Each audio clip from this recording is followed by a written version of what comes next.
मुझे टॉपिक तो शिक्षण योजना करवानी है, जिससे मैंने कहा था मेरा वीडियो फ़ोन अच्छा नहीं, जिससे कुछ नहीं हो सका, जिससे स्पष्ट नहीं आया था। एक वीडियो मैंने बनाया था शिक्षण योजना में, पाठ योजना, इकाई योजना, वार्षिक योजना, तो वापस आज पढ़ाऊँगी।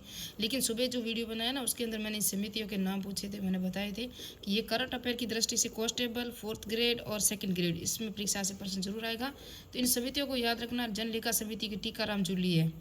कौन है? टीकाराम जूली। प्राकलन क समिति है, जिसके अर्जुन लाल जिनकर है। ख समिति है ना, प्राकलन ख समिति, जिसके बाबू सिंह राठौड़ है।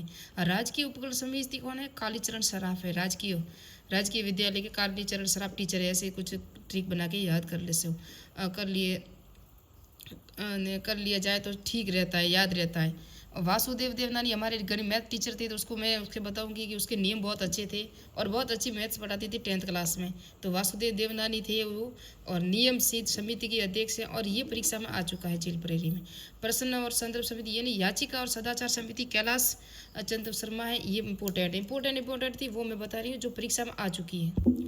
उसके बाद सुबह ये तो मैंने बता दिया कि मुख्य न्यायाधीश कौन है। और अब जो 43वें हैं ये है KR श्रीराम, और 42वें थे मनवेंद्र मोहन श्रीवास्तव। यहाँ तक मैंने मुख्य सचिव ये भी बता दिया कि ये परीक्षा में आ चुका है, पटवार में आया था। और 16वीं विधानसभा के मुख्य सचेतक जोगेश्वर गर्ग हैं, जो जालौर के जिले से जोगेश्वर गर्ग। और 16वीं विधानसभा के प्रोटेम स्पीकर कालीचरण सराफ हैं।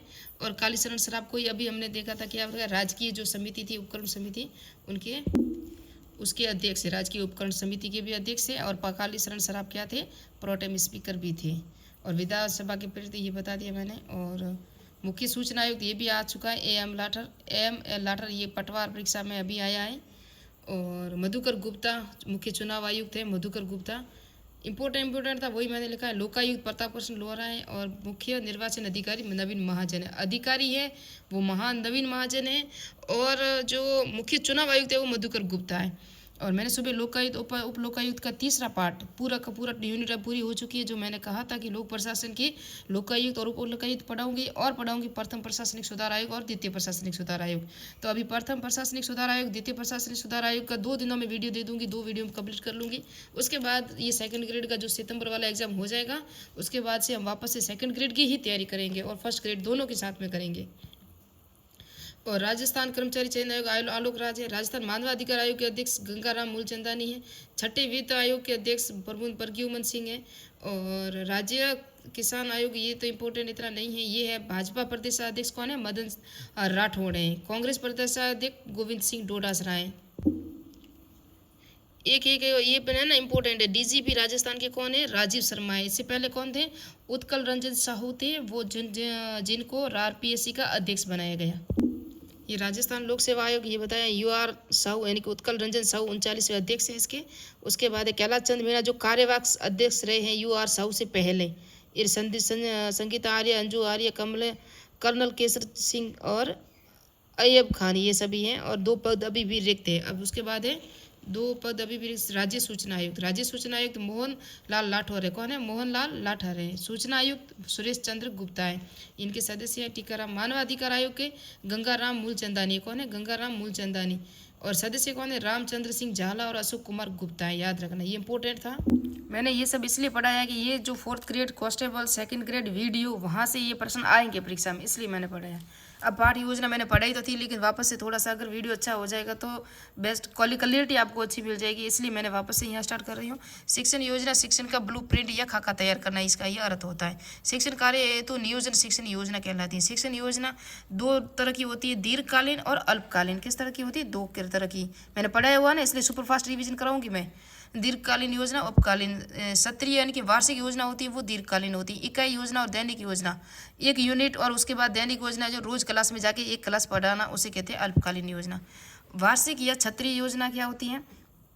इस सत्र प्रारंभ होने से पूर्व निर्मित होती है। अभी स्कूलें खुली नहीं ना, इससे पहले ही स्टार्ट हो जाती है वार्षिक, क्योंकि उसको पूरा साल का खाका तैयार करना पड़ता है टीचर को, जो क्लास टीचर हैं वगैरह होते हैं। संपूर्ण स्कूल छात्रों के अनुसार कार्य दिवसों को ध्यान में रखकर निर्मित की जाती है।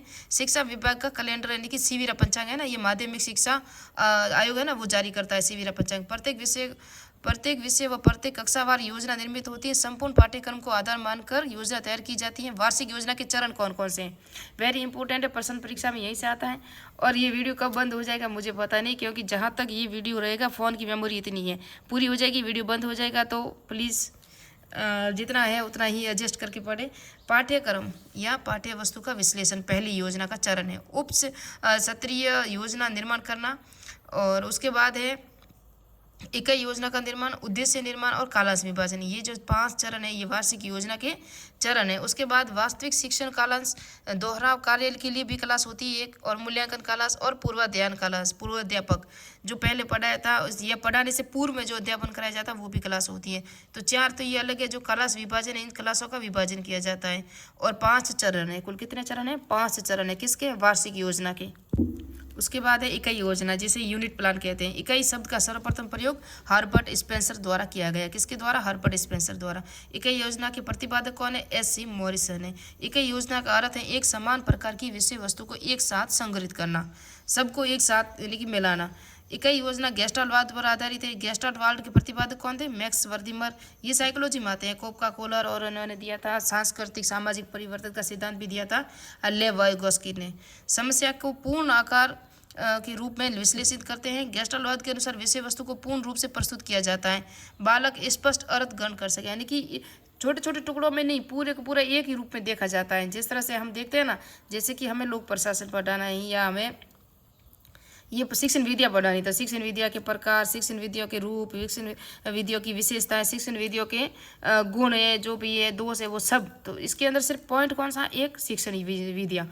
उसके अंदर कितने आ गए उसके उपभाग, तो उन सबको साथ में मिलाकर देखना क्या कहलाता है? गेस्टाल्टवाद। इकाई योजना पूर्ण से अंश की ओर निर्मित होती है, पूर्ण से अंश की ओर। इकाई योजना वार्षिक योजना के आधार मानकर निर्मित की जाती है। पूरे साल की योजना देखी जाती है, उसके आधार पर इकाई योजना, यानी कि पूरे साल की कितनी यूनिट है? 10-8 यूनिट है। उस यूनिट में से एक पॉइंट कौन सा लेना? जिस तरह से हम लेते हैं पहले, जैसे मैंने समाजशास्त्र पढ़ाया था, तो समाजशास्त्र की फर्स्ट यूनिट ली थी हमने। समाजशास्त्र अर्थ, प्रकार, विशेषताएं, स्वरूप, प्रकृति, क्षेत्र, ये। उसके बाद हम लेते हैं समाजशास्त्र के जो दृष्टिकोण, परंपरागत है, आधुनिक है, जो भी है, या समाजशास्त्र के जो प्रकार है, स्वरूपात्मक, समन्वयतक। उसके बाद देखते हैं उसकी मूल अवधारणा, जिस तरह समाज, समुदाय, सामाजिक परिवर्तन। इस तरह से बाद में इनको पूरी इकाई के रूप में हम पढ़ाते हैं। बाकी पूर्ण एक वार्षिक योजना होती है जो पूर्ण एक तरफ से, यानी कि ये पूर्ण आकार के रूप उसके विश्लेषित करते हैं। इकाई योजना वार्षिक योजना का आधार मानकर निर्मित की जाती है। इसकी इकाई योजना के भी 2 प्रकार है। विषय वस्तु केंद्रित होती है, जैसे राजस्थान का भौतिक, तो मैंने कहा ये 4 भागों में बांटा हुआ है। किसने बांटा था? किस इस यहाँ कौन सी मिट्टी है, कौन सी विशेषता, ये सब मैंने पढ़ाया हुआ है। आर्थिक भूगोल, ये है यूनिट विषय वस्तु केंद्रित, और ये है अनुभव केंद्रित, जिसमें बालक आपको अनुभव करके पढ़ाएगा, या बोर्ड पे भी चार्ट बोर्ड वगैरह का यूज़ करेंगे। मरुस्थल, अरावली, मैदान, पठार दर्शाएंगे मैप वगैरह से, भौतिक भूगोल, फिर खनिज बताएंगे, फिर जनसंख्या बताएंगे, फिर पशुधन, फिर आर्थिक, इस तरह से वो टीचर समझाएंगे। तो ये है अध्यापक अनुभव केंद्रित विधियों के अंदर आएगा, ये केंद्रित इकाई के अंदर आएगा। और ये इकाई है जो आपकी एक इकाई होती है, यूनिट होती है। इकाई योजना के 2 इकाई योजना बाल केंद्रित नहीं होकर योजना केंद्रित होती हैं, अध्यापक द्वारा निर्मित होती है। यह दैनिक पाठ योजना, यह है कालांश, एक कालांश के लिए प्रतिदिन निर्मित की जाने वाली योजना। यह शिक्षण की वास्तविक कार्य योजना होती है, अतः इसे शिक्षण की आला कक्षा कहा जाता है। क्या कहा जाता है? आला कक्षा कहा जाता है। और दैनिक पाठ योजना शिक्षक की विशिष्ट उद्देश्यों पर आधारित होती है। दैनिक पाठ योजना के सोपान कौन कौन से हैं? परिचयात्मक सूचना, जैसे कक्षा, विषय, प्रकरण, कालांश, दिनांक वगैरह हम लिखते हैं ना क्लास में जाते समय, तो उसे कहते हैं परिचयात्मक। उद्देश्यों का परिभाषीकरण, उद्देश्यों को व्यवहार परिवर्तन के रूप में स्पष्ट करना, यानी ज्ञान, अबोध, ज्ञानोपयोग, कौशल, अभिरुचि, अभिवृत्ति, ये सब क्या होते हैं? उद्देश्य होते हैं। और परिचयात्मक कक्षा में जहाँ हम जाते हैं तो कक्षा में बोर्ड वगैरह लगा होता है, तो उस पर हम तारीख लिखते हैं, और आज की यूनिट कौन पढ़ाएंगे, कौन सी यूनिट पढ़ाएंगे, उसका नाम लिखते हैं, और उसकी कुछ प्रस्तावना यानी परिभाषाएं वगैरह हम देते हैं। अनुदेशात्मक सामग्री है, पूर्व ज्ञान का पता लगाएंगे। प्रस्तावना, उसके इसे पाठ और स्थापना भी कहा जाता है। प्रस्तावना बालक को पूर्व ज्ञान पर आधार मानकर प्रकरण की ओर ध्यान आकर्षित प्रक्रिया है। प्रस्तावना बालक को उसके मनोसंसार के कक्षा व्यवहार की ओर आकर्षित करती है। प्रस्तावना में उनकी थोड़ी सी बेसिक जानकारी दी जाती है जो हम यूनिट पढ़ाने वाले हैं उससे पहले। जैसे कि हमने अगर मुगल काल पढ़ाना है तो थोड़ी सी मुगल काल और प्रताप की जानकारी देंगे, जो हल्दीघाटी के युद्ध की है। जो अकबर था उसकी माता का नाम क्या था, उसके पिता कौन थे, जिससे हुमायूं थे, हुमायूं किस तरह से आए थे, उस तरह से प्रस्तावना यानी कि पूर्व में थोड़ी सी जानकारी हम प्रस्तुत करते हैं, उसे कहते हैं प्रस्तावना। आदर्श प्रस्तावना में हम 5 प्रश्न होते हैं, अंतिम प्रश्न समस्यात्मक, और उससे समस्यात्मक प्रश्न से हमारी यूनिट स्टार्ट होती है। और जैसे कि अकबर की अब शासन व्यवस्था हम देख रहे हैं, जितना मैंने बताया कि अकबर के पिता कौन थे, अकबर की माता कौन थी, हल्दीघाटी का युद्ध कहाँ हुआ था, ये सारा बताएं। बाद में हम स्टार्ट करेंगे कि अब आज हम पढ़ेंगे अकबर की प्रशासन व्यवस्था या मुगलों की प्रशासन व्यवस्था। तो ये समस्यात्मक है। अब उनको पता नहीं है प्रशासन क्या है, फिर हम पढ़ाएंगे बच्चों को तभी समझ में आएगा। तो उद्देश्य कथन प्रकरण की जानकारी प्रदान करना। प्रस्तुतिकरण विषय वस्तु को छात्रों के सम्मुख प्रस्तुत करना। प्रस्तुतिकरण दैनिक पाठ योजना की रीढ़ है। दैनिक पाठ योजना जब पढ़ाएंगे ना, उससे पहले प्रस्तुतिकरण करना बहुत अनिवार्य है, जिससे बच्चों को समझ में आएगा। आज आप समझ रहे होंगे मैं पागल हो गई, मैं जल्दी जल्दी पढ़ा रही हूँ इसलिए कि फ़ोन कहीं बंद ना हो जाए। आप मुझे इतना सपोर्ट करो, इतना सपोर्ट करो कि मैं इतना अच्छा फ़ोन लाऊँ कि 1 घंटों का वीडियो बनाऊँ और आराम से समझा के सारे प्रश्न उत्तर बता के मैं पढ़ाऊँ। अब मैं इसके प्रश्न कौन से आए थे वो भी नहीं बता सकती, क्योंकि वीडियो पूरा हो जाएगा तो मुझे नोट्स भी पूरे देने हैं आपको। दोहरान प्राप्त ज्ञान की स्थायित्व हेतु आप उसे दोहरान भी कराएंगे। श्याम पटसार शिक्षण का मानसिक चित्रण बनाने हेतु प्रस्ताव प्राप्त ज्ञान को दीर्घकालीन स्थायित्व प्रदान करने के लिए आप बोर्ड पे मैप वगैरह बनाएंगे। जैसे कि भारत की भौतिक व्यवस्था हम पढ़ाना है तो भारत का पूरा मैप बनाएंगे, द्वीप समूह दर्शाएंगे, उसके अंदर रेगिस्तान दर्शाएंगे, प्रायद्वीपीय पठार दर्शाएंगे, पर्वत मैदान दर्शाएंगे। उस तरह से उसको समझ में आएगा, नदियाँ वगैरह। तो वो स्थायित्व रहता है ज्ञान का। मूल्यांकन प्रत्येक उद्देश्य को एक एक प्रश्न पूछकर मूल्यांकन किया जाता है। गृह कार्य, नियत कार्य, दंत कार्य। गृह कार्य के माध्यम से बालकों की रचनात्मकता का विकास होता है। यह व्यक्तिगत भिन्नता के सिद्धांत का पालन करता है। दैनिक पाठ योजना के उपागम कौन कौन से हैं? तो यह व्यापक दृष्टिकोण जिसको आधार मानकर दैनिक पाठ योजना का निर्माण किया जाए उसे उपागम योजना उपागम कहते हैं। हर्बर्ट का पंचपदी उपागम कौन सा है?